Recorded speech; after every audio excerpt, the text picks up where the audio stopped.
కేంద్ర మంత్రి ధర్మేంద్ర ప్రధాన్ మాట్లాడుతున్నారు. ఆ లైవ్ చూద్దాం. OMR सीट को दस्तखत करना, आरंभ में एक बार करना, अंत में भी एक बार करना, उसमें हमारे विद्यार्थियों कोर टाइम में कटौती हुई थी। जो 2 से 5 एग्जामिनेशन टाइम था, उसको ध्यान में रखते एनटीए ने तुरंत एक निष्पत्ति किया है कि उसको और 15 मिनट बढ़ाएं।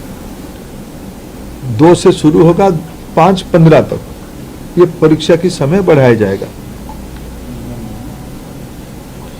एडमिट कार्ड, इस बार के एडमिट कार्ड 14 जून तक सभी को पहुंच जाएगा।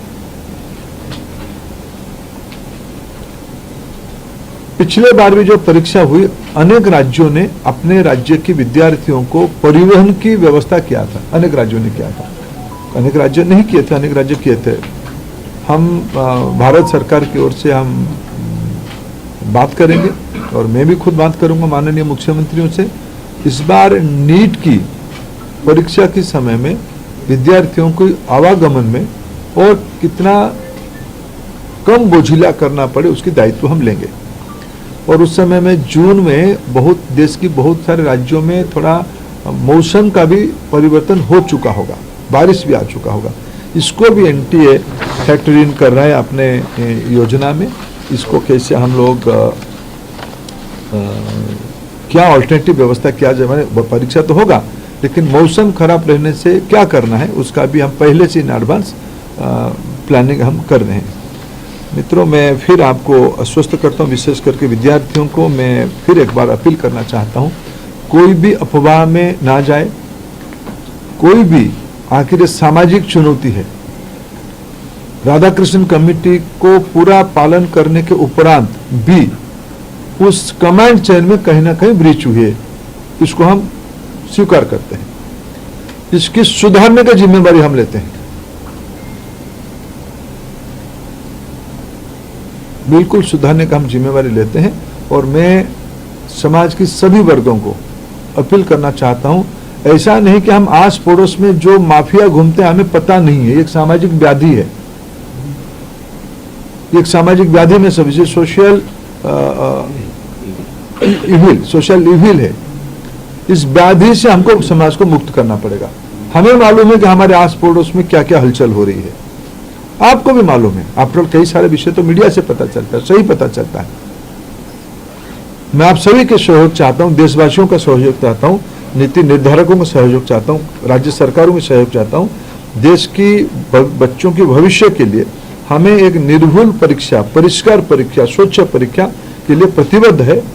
मेरे ओर से इतना उल्लेख करना था। सर, जो पैसे एक सबका मैं लूंगा, एक करके इनसे अंचल थोड़ा आप इधर, अंचल इधर आ जाओ, आप ही को अंचल जिसको कहेंगे हम उसका लेंगे। सर, क्या चूक कभी पता चली है, गड़बड़ी कहाँ पर थी? क्योंकि गड़बड़ी पता होगी तभी तो आप उसको ठीक करेंगे। सीबीआई गहरा तक जाएगी, किसी को इस बार बख्शा नहीं जाएगा। पिछले बार भी बख्शा नहीं गया था, लेकिन इस बार ये मैंने कहा ना, इसकी राधाकृष्ण कमेटी को पूरा लागू करने के बावजूद भी ये घटना हुई है। सीबीआई, आपने देखा होगा, आप लोग ही छपाते हो, सीबीआई ने तुरंत कार्रवाई किया है, सीबीआई इसको तह तक जाएगी। मैं और एक विषय, जो मेन विषय में कहना था, अगले साल से परीक्षा, इसकी जो मूल जड़ है OMR, अगले साल से नीट की परीक्षा कंप्यूटर बेस्ड टेस्ट से होगी। सर, एक प्रश्न ऐसा है कि विपक्ष ने इसमें राजनीतिक आरोप किए है कि भाजपा से जुड़े हुए लोगों ने ये पेपर से धांधली की है। मैं उसके उत्तर विनम्रता से नहीं देना चाहता हूं। ये विषय राजनीतिक है ही नहीं। मैंने कहा एक सामाजिक व्याधि है। इस सामाजिक व्याधि से समाज को मुक्त रखना पड़ेगा। सभी की दायित्व है, मेरा भी दायित्व है, सभी राजनीतिक पार्टियों की दायित्व है। अंचल सर, एक सवाल मेरा है सर, क्योंकि 2024 में भी इसी तरीके की खबरें आई थी, क्या एनटीए के मैकेनिज्म में सुधार की गुंजाइश है, सुधारने की जरूरत है अभी? हाँ, निश्चित रूप में एनटीए को और सुधारने की आवश्यकता है। उसको हमने गंभीरता से लिया। 24 की जो लूफहोल्स आई थी, 24 की लूफहोल्स को इस बार हमने पूरा पैक किया था, पूरा ठीक किया था, लेकिन उसके बावजूद भी ये फिर घटना हुई है। इसलिए एनटीए में निश्चित रूप में और सुधार की आवश्यकता है। इसको सुधार किया ही जाएगा। Sir, CBI